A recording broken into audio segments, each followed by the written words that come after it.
Uno de los protagonistas del 11 de abril del año 2002, quizás el protagonista principal, es Carlos Ortega. Y yo pienso que es el protagonista principal, es mi opinión, obviamente. Otros pueden pensar otra cosa. Pero es que quien saca a la gente a la calle es el movimiento sindical, encabezado por Carlos Ortega. Lo que ocurrió con la gente del petróleo fue un hecho sindical. Y Carlos Ortega era un hombre que venía de ser dirigente sindical del área petrolera. En tal sentido, todo eso confluyó desde el momento en que tú llegas a la presidencia de la CTV, Carlos, y avanza y se da el paro del 10 de diciembre y avanza y empieza a confluir gente y gente y gente y llegamos al 11 de abril, tal día como hoy, hace ya, ¿cuánto? 18 años. 18 años del 11 de abril, Carlos Ortega. ¿Cómo lo evalúas hoy? Mira, hoy precisamente se cumplen 18 años de esa gran jornada que se desarrolló no solamente en la capital de la República, en Caracas, sino en el interior del país. Y donde el pueblo acudió, participó al llamado que desde el punto de vista unitario presentamos frente a lo que nosotros ya observábamos iba a vivir nuestro país en manos del difunto. Una dictadura, un gobierno de corte totalmente comunista, castrista y aliado al narcotráfico y al terrorismo internacional. Y eso lo entendió el pueblo, y el pueblo contundentemente respondió en ese momento. Ahora, Carlos, fíjate algo. Yo voy a hablar como ciudadano que estaba frente al televisor, viendo las cosas en el televisor. Luego de la jornada de protesta, uno está frente al televisor. Vimos todo lo que vimos. Vimos a Lucas Rincón diciendo que, bueno, que el tipo le había pedido la renuncia, el tipo se había ido. Desaparece Chávez después de la famosa cadena aquella. Lo vimos salir de Miraflores a Fuerte Tiuna. Se le dio llegar a Fuerte Tiuna. Y lo demás fue esperar hasta que cerca del mediodía del 12 de abril nos encontramos con las imágenes en Miraflores. Y la primera imagen que a la gente empieza como a llamarle la atención es ver a Carlos Ortega retirándose de Miraflores. ¿Qué pasó en ese momento? ¿Por qué Carlos Ortega se va de Miraflores? Si acababas de ganar, ¿por qué te vas?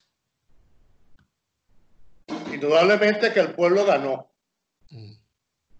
El 11 de abril el pueblo ganó. Y yo quiero destacar, y es importante y seguro vamos a coincidir, cómo el pueblo venezolano y principalmente el pueblo de Caracas entendió, ¿verdad?, perfectamente bien, como te lo señalé anteriormente, hacia dónde se estaba conduciendo el país. Ahora, yo acudí a Miraflores, fue precisamente el 12 de abril, en horas de la mañana, ya para culminar la mañana, y fui a Miraflores porque yo el 11, amaneciendo ya el 12 en la madrugada, nosotros estábamos reunidos en las instalaciones de Venevisión. Y de las instalaciones de Venevisión, inclusive estaba Carmona allí, y después Carmona salió a darse un bañito, y a los pocos, como a la hora, apareció en el Fuerte Tiuna. Y allí se estaba evaluando la situación que vivía el país en esos instantes. De tal manera que, fíjate, y desde Fuerte Tiuna llamaban para que Carlos Ortega asistiese a Miraflores, perdón, a Fuerte Tiuna, cuestión la cual no acepté. Y no acepté porque que íbamos a hacer nosotros por Chula. Si había interés en estar con nosotros, bueno, nombraron una comisión, se trasladaban a Venevisión y ahí discutíamos o tratábamos lo que debíamos de tratar en ese entonces. Y entonces, te digo, pues, accidentalmente, entonces, me retiré de Venevisión, yo creo que casi a las 5 de la mañana. Y me voy a mi oficina, a la CTV, y cuando llego a la CTV, van mis compañeros del comité ejecutivo bajando, y desde el edificio, yo voy entrando y les pregunto, ¿hacia dónde van? Y van en compañía, dirigido por el compañero Paz Descanse, Manuel Cova. Y les pregunto, ¿para dónde van ustedes? Y ellos me responden, me dice Manuel, vamos a Miraflores que el presidente nos está llamando. Ah, qué bueno. ¿Qué se va a plantear? ¿Qué van a plantear en Miraflores?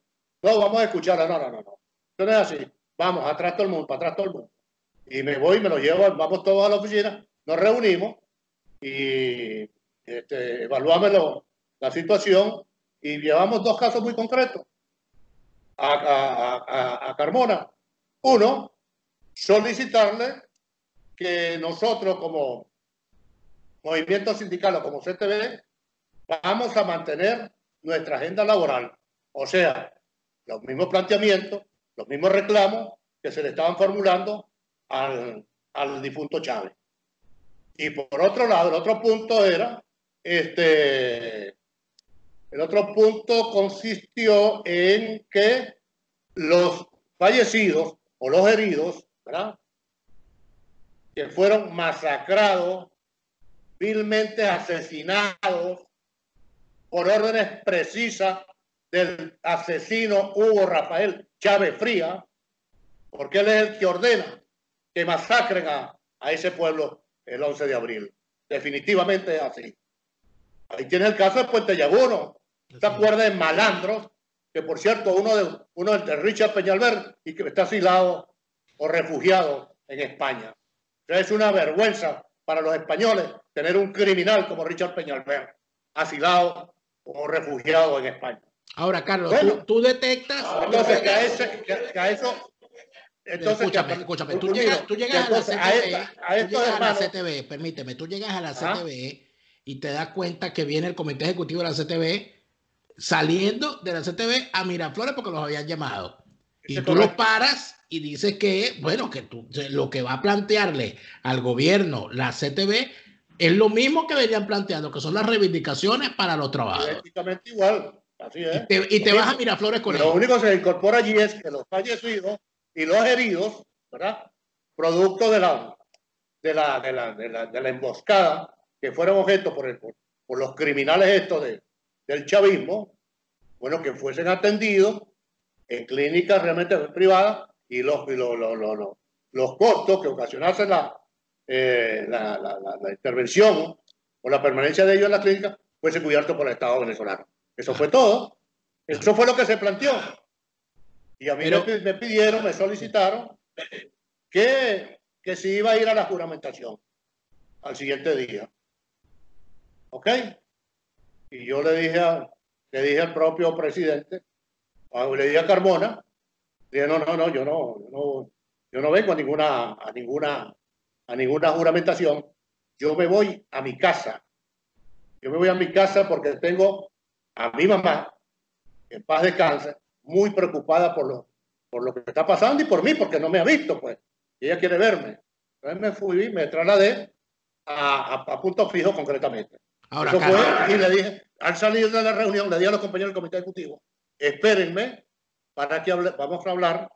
Y entonces terminó la reunión y cuando salí, ahí mismo en el pasillo de Miraflores, le dije a los compañeros del comité ejecutivo, cada quien para su casa. Y me preguntó uno de ellos, ¿qué? ¿Nos vamos a venir para la juramentación? Le dije, no, aquí no, yo no vamos a venir a ninguna juramentación. Esto murió al nacer. Aquí no hay futuro. Es que se veía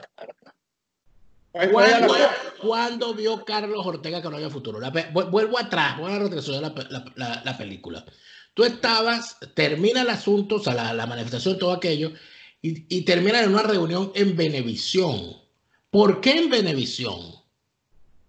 Muy sencillo, porque cuando nosotros nos dirigíamos hacia el centro del Caracas, ¿verdad? Como la gente pues, manifestó y todos nos estamos para ir hacia Miraflores. Yo recibí varias llamadas de una persona amiga, muy ligada realmente al gobierno, y donde me advertía, me decía, salte de la marcha que llevas a tu alrededor gente que te llevan las instrucciones de matarte. Pero como él era una persona, ¿cómo te digo? Éramos muy buenos amigos, nos jugábamos mucho, yo creía que era broma, pero ya la cuarta, la quinta llamada, sí le presté atención a la cosa. Entonces me retiré y no llegué a la Plaza Oliar. Me retiré y me fui a la oficina de la CTV, conjuntamente con los compañeros del comité ejecutivo. Y allí empezó a llamarme este prócer militar, que creo que es embajador en Portugal o en Italia. Portugal. Lucas, ¿cómo es? Lucas Rincón. Para que quería una reunión conmigo, con nosotros, o conmigo personalmente, la cual no acepté. Yo le dije, no, en todo caso, si se produce una reunión, nos reuniremos con el comité ejecutivo. Entonces dijo, bueno, entonces yo me llevo el alto mando militar. Le digo, bueno, está bien, nos reunió alto mando militar y el comité ejecutivo de la CTV. ¿Okay? Entonces estábamos en la disyuntiva de dónde nos reuníamos. Él me planteaba en el círculo militar, yo dije que no. En el Fuerte Tiuna dije que no. Yo le dije, entonces, reúnete en la CTV o vénganse ustedes a la Lina de Zinc. Y al final logramos ponernos de acuerdo con un hotel en Sabana Grande. El hotel se llama, que se comía muy buena pasta, por cierto, ahí, el Coliseo. El Coliseo, correcto. Correcto. Entonces, él allí se aceptó y quedamos entonces en reunirnos al final de la tarde del 11 de abril en el Hotel Coliseo. O sea, Lucas Rincón te llamó en nombre de... Escúchame. Lucas Rincón te llamó... Lucas Rincón te llamó a nombre del alto mando militar pidiéndote una reunión. Y la reunión, obviamente, no había confianza para hacerla ni en Fuerte Tiuna ni en la CTV y se iba a ver en el Hotel Coliseo. Exacto. Ok, pero buscamos un sitio neutral. Entonces, bueno, entonces nos vamos al Coliseo. Y entonces mandamos ahí a habilitar un salón. Y llegamos al Coliseo y ya teníamos todo listo, instalado todo para la reunión. Y estuve en el Hotel Coliseo. No estuve ni 10 minutos. No estuve ni 10 minutos. Y le digo yo entonces a mi asistente, a Marván, y a Manuel Cobo y al resto de los compañeros. Voy a nombrar una comisión, me voy a nombrar una comisión para que espere al alto mando militar y decirle que nosotros esperamos que tantos minutos no aparecieron y nos regresamos. No fuimos. Pues. ¿Para dónde salimos? No sabemos. ¿Por qué te fuiste, Carlos? Mira, yo no sé, fue una cuestión de corazonada, de intuición. Yo dije, nos vamos. Por cierto, que un compañero dijo, no podemos hacerle ese desplante al alto mando militar. Y yo le dije a ese compañero, bueno, compañero, entonces quédese usted y usted los atiende, le espera usted. Pero al final se nombró la comisión y no habíamos recorrido 2-3 cuadras cuando me llamó mi asistente y me dijo, compañero presidente, aquí llegó fue el SEBIN, el DIN y todo eso. Esto lo están allanando y lo andan buscando por todas partes. Ese fue era una trampa. Era una trampa. Y entonces, bueno, de ahí ubiqué a Carmona, que estaba así. Carmona se había llegado, porque cuando yo salí de Chuao, en la marcha hacia el centro, me fui con los compañeros de la gente del petróleo. Era mi sector, era mi componente, los petroleros. Bueno, pero estos pasaron como alma que lleva el diablo por encima de uno para tomar la punta de la marcha. Bueno, perfectamente bien, pero yo iba Yo iba con mis trabajadores, con los petroleros. Total que, bueno, esa es la historia. Inclusive, no solamente el alto mando militar, sino que Lucas me plantea que si José Vicente puede asistir a la reunión, que creo que José Vicente estaba de ministro de la Defensa. Así es, así es. Y le dije, no, yo con cínico no me reúno. No lo rechacé, pues. Bueno, esa es parte de la historia. Ya ahí se veía realmente que esto no andaba bien. Y cuando yo llego a Miraflores, en la mañana, en la mañana del 12, se veía en el ambiente mucho entusiasmo, mucha motivación, ¿verdad? Por la caída o por esa jornada que libró el pueblo, que es el pueblo quien saca a Chávez del poder. Ahora, pero un momento. Entonces, cuando se veía te repito la pregunta, Carlos. ¿Por qué terminas tú en Venevisión? Voy para allá, porque cuando salimos del Hotel Coliseo, bueno, estamos todos manos arriba. Entonces, y bueno, ¿y ahora para dónde vamos? Yo tengo los compañeros del comité ejecutivo y yo me debo al comité ejecutivo y yo me debo a ese pueblo, ¿verdad? Que ha sacado a Chávez del poder en ese momento. No podía cruzarme de brazos, tenía que continuar, ¿verdad? Trabajando, activando. Entonces hubo unas personas que nos acompañaron y nos invitaron muy cerca de ahí de las instalaciones del hotel y nos llevaron hasta su casa. Y de ahí yo llamo a Carmona, que no aparecía por ningún lado, hasta que me atendió el teléfono y él estaba por la Plaza Oliares y me dijo que no había forma, no manera de salir de allí. Yo le dije, sálgase de allí porque lo van a matar. Sálgase. Me dice, ¿cómo hago? No puedo salir. Aquí no hay transporte, yo el carro no lo tengo aquí. Le dije, bueno, búsquese un motorizado, háblese con uno de los comisarios de la policía, alguien que le facilita, o una moto, o una patrulla, y yo estoy en tal dirección. Y de ahí nos fuimos nos reunimos todos, y desde allí llaman a Carmona, me dice Carmona, nos dice a nosotros que es Gustavo Cisneros quien le está llamando, que nos traslademos a Venevisión, que allá tenemos realmente facilidades para reunirnos y facilidades en un momento dado, si realmente tenemos que salir de allí apresuradamente, hay forma de hacerlo. Eso es mío. ¿Qué le parece? Entonces, el sitio, o sea, Gustavo Cisneros logró reunir en su oficina nada más y nada menos que a los dos líderes principales del movimiento. ¿Quién más estaba allí, Carlos? Mira, ya estaba. Ayer los únicos que faltaban eran la gente del gobierno. Ya estaba todo el mundo. La iglesia, partidos políticos, e inclusive una persona que fue mi amigo, nunca lo negué, Luis Miquelena, recién salido ya, había abandonado al difunto, estuvo un rato allí con nosotros y se retiró. Y yo le dije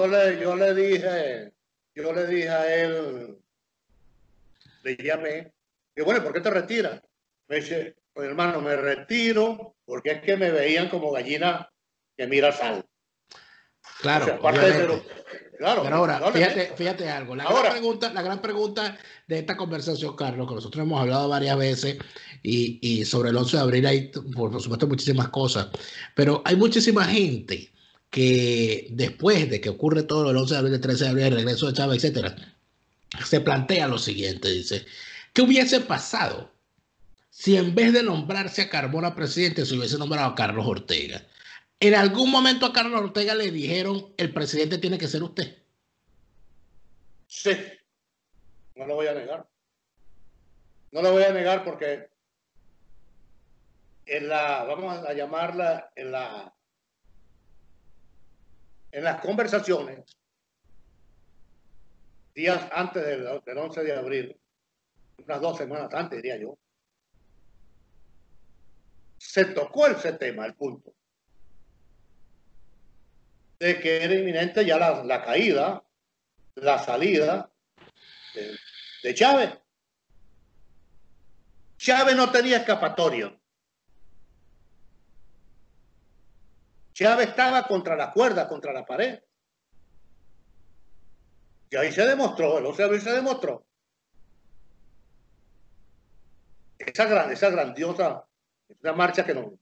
Mira, hay que ver la cantidad de... el río humano que salió el 11 de abril en Caracas.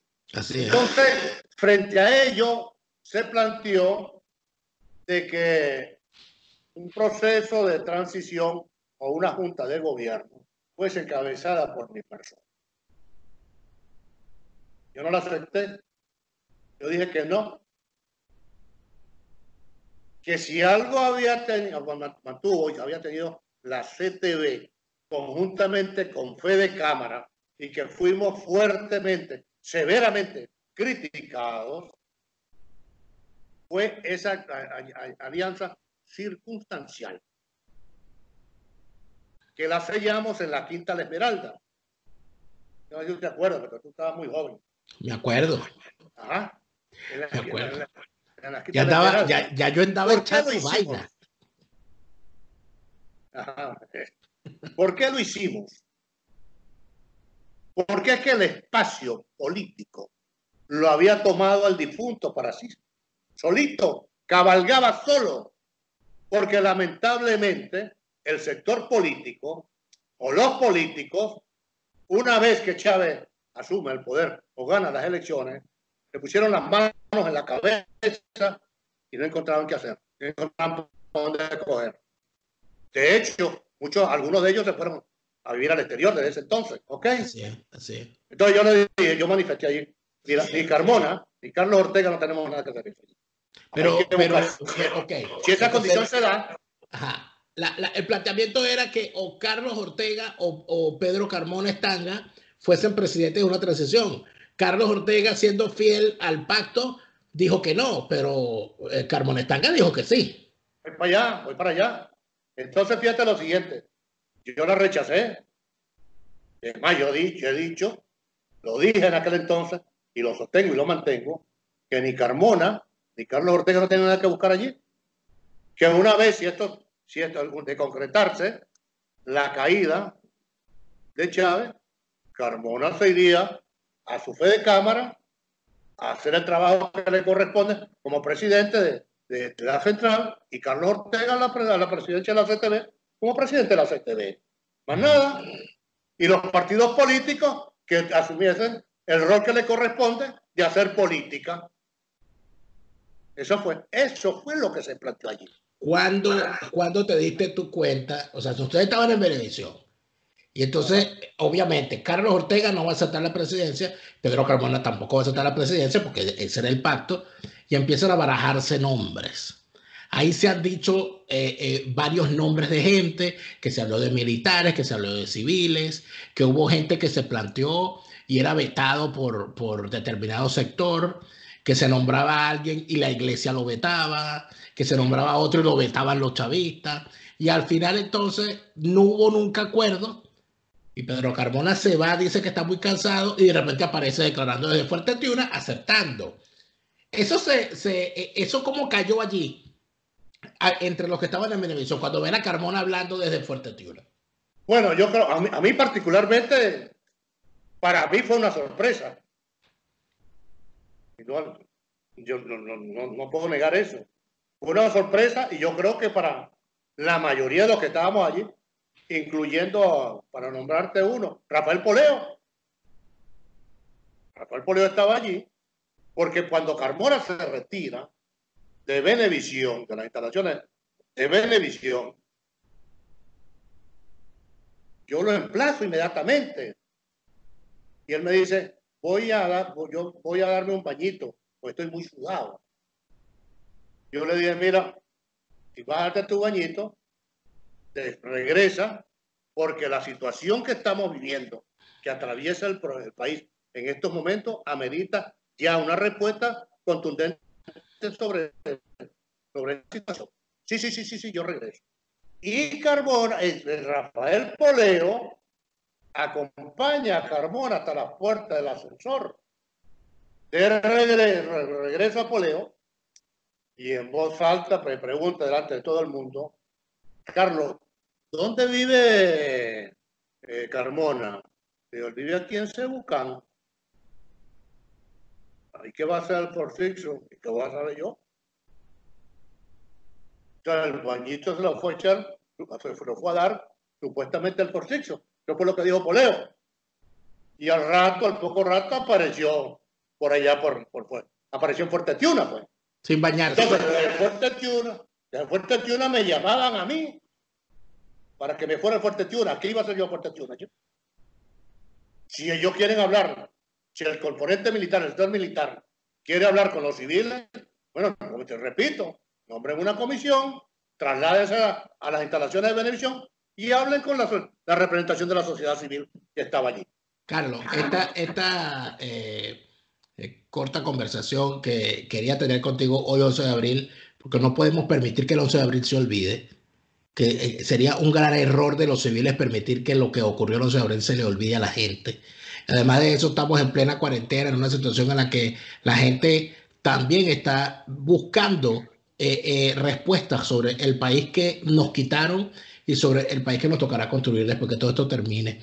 Pero mi gran pregunta para finalizar, Carlos, esta corta conversación, Sí. que espero luego repetirla en otras circunstancias, pero mi pregunta es, ¿tú no te arrepientes de haber aceptado, porque si hubieses aceptado la presidencia no la acepta Carmona? Y mucha gente lo que decía era, bueno, porque Carlos Ortega sí es un político, Carlos Ortega era deco, Carlos Ortega tenía, le llegaba más a los sectores populares y no le hubiese pasado lo que le pasó a Carmona. No, yo no es que no me arrepiento, porque actué con mucha sinceridad, con mucha franqueza, con transparencia, porque eso era lo que habíamos acordado. Que ni Carmona, y que conste, yo no estoy aquí, algunas pueden tomar como si yo estoy atacando a Carmona. Yo estoy diciendo lo que realmente vivió allí. Y yo sigo considerando, y lo he dicho en todas partes y en todos los escenarios, considero que Carmona es como persona, una tremenda persona, pero no era el hombre que tenía el punch, el político, para asumir una responsabilidad de tal forma. Pero no solamente eso, es que allí hubieron unos cuantos que, ¿cómo se llama? Que lo atraparon, lo encerraron y no tuvo escapatoria, que lo utilizaron, porque allí hubo gente que realmente, sobre todo el sector empresarial, escúchate, que invirtió mucho dinero en la campaña con Chávez. Y después que Chávez llega al poder, ellos pensaron, a este bobo, este pendejo, lo vamos a utilizar nosotros, recuperamos la inversión que hicimos con él en la campaña electoral y vamos a triplicar o cuadruplicar nuestra riqueza. ¿Ok? Y no ocurrió así, pues. ¿Ok? Pero lamentablemente yo te digo una cosa, allí hubo gente que realmente no tenía nada que hacer allí, nada que buscar en función de resolver los problemas del país. Allí hubo gente que participó, ¿verdad? Activamente, fue en función de recuperar el capital o la inversión que habían hecho, porque si vamos a ver quién lleva a Chávez al poder, o quién, pues es la derecha, la godarria venezolana, es la que lleva a Chávez al poder. Ahora, Carlos, finalmente te hago una pregunta. No me puedo despedirte sin hacer esta pregunta. Tú has hablado de estas cosas después de todo lo que ocurrió. No te Has tenido. copio. Aló. Aló, ahora sí. No te... Ahora sí. Ajá, repíteme. La pregunta es la siguiente, ya finalmente. ¿Tú has tenido oportunidad de hablar largo y tendido analizando todo lo que ocurrió después de pasados los años con Pedro Carmona Estanga? Muy poco. Hemos hablado muy poco. Sí lo sigo en algunas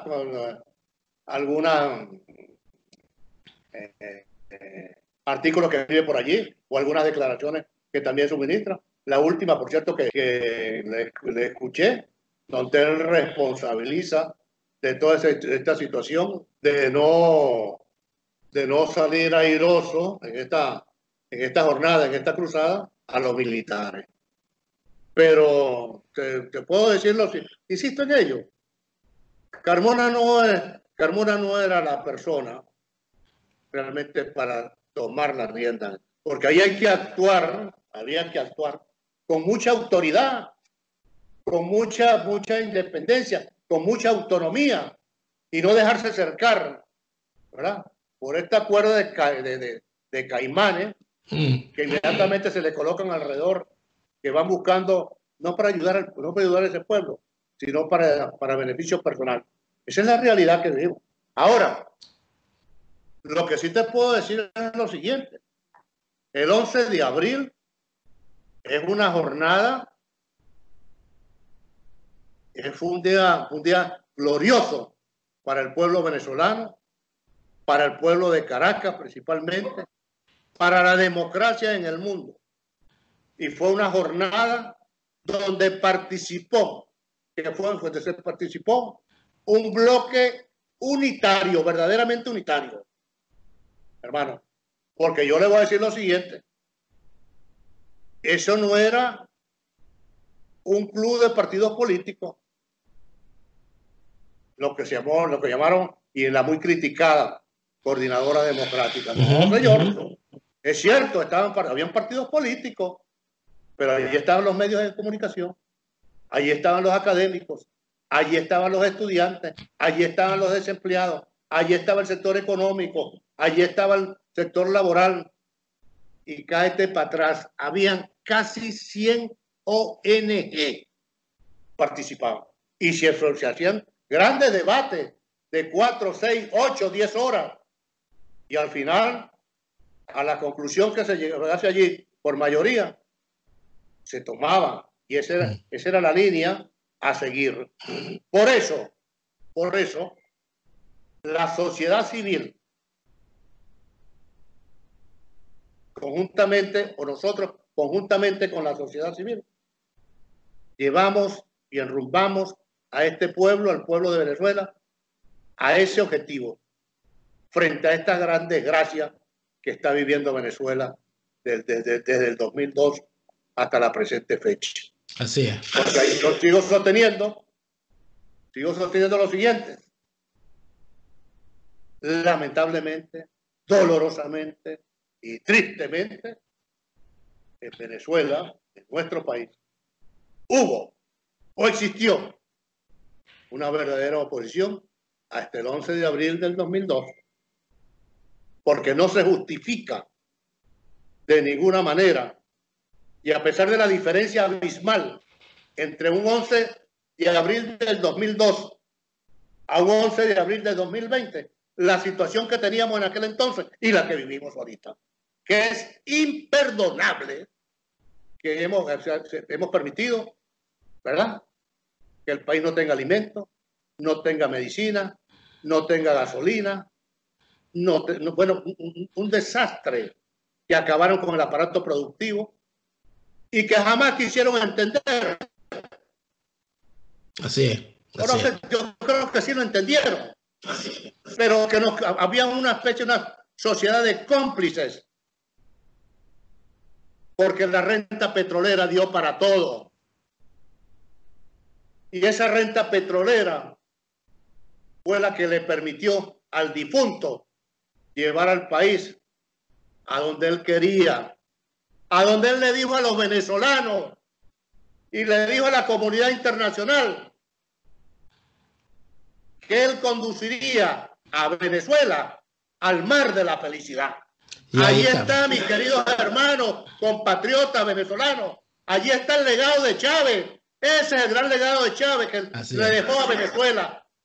A los venezolanos pasando hambre, sin medicina, con desempleo, aparato productivo en el suelo, con eso es un terrorismo de Estado lo que aplicó allí. La misma, esto es una copia al carbón de lo que aplicó. Ese es el gran legado de Chávez. Y yo veo realmente, y me da mucho dolor, alguna gente dándose golpes de pecho, dándole vivas al difunto. el legado de Chávez. ¿Qué legado de Chávez, chicos? Si bien muerto está. Si no ha debido ni la señora Elena, que me disculpe su mamá. Mire, señora, usted no ha debido de parir a ese monstruo que fue su hijo para nuestro país. Pero lo importante que es la frase con la cual yo cierro todos mis programas, Carlos, es que Chávez se murió y no volverá. Así digan lo que digan y hagan lo que hagan. Gracias, Carlos, por haber conversado con nosotros esta tarde. Ajá, sí. Muchísimas gracias. Bueno, hermano, yo lo que quiero decirte, cierro, te agradezco esta oportunidad. Por favor. Y quiero decirle a Maduro, ajá, que él dice que la oligarquía fue la que realmente conspiró o tu mocha. No, ¿qué oligarquía? A Chávez lo saca del poder todos y cada uno de los diversos sectores de la sociedad venezolana, lamentablemente y tristemente, hay que decirlo también, yo sigo manteniendo mi tesis, que no todo está perdido en el seno de las Fuerzas Armadas, pero con un sinvergüenza y con un bandido y con un cómplice y con un traidor que ha enterrado a la Fuerza Armada como Vladimir Padrino, indudablemente, frente a ello se les ponen las cosas un tanto cuesta arriba a los venezolanos. Pero sí, también quiero significar lo siguiente. Hoy, 11 de abril de 2020, quienes escuchen por tu programa, quiero decirle a los venezolanos, quiero decirle a la comunidad internacional, que que está aquí, que fui de los primeros que denuncié a Chávez como corrupto, de los primeros que denuncié a Chávez como narcotraficante, que fui de los primeros que denuncié a Chávez como terrorista, aliado del terrorismo. Quiero decirle hoy a Maduro y su cuerda de la manada, por así lo califico, la manada de corruptos, narcotraficantes y criminales, que sus horas están contadas. Yo tengo una fe, un optimismo, una gran confianza y creo que la mayoría de los venezolanos también la tienen en estos momentos. Y que estamos muy cerca de la caída de la dictadura y que tendrán que pagar con cárcel el grave daño que le han hecho a nuestro país. Así que mucha fortaleza, fe, confianza, optimismo, que pronto nos veremos en nuestra patria y vamos a recuperar la libertad y la democracia e iniciar el proceso de reconstrucción que amerita Venezuela para que vuelva a ser lo que fue en el pasado reciente. Muchísimas gracias, Carlos, por esa palabra y bueno, a seguir. Muchas gracias. Gracias a ti, hermano. Un abrazo.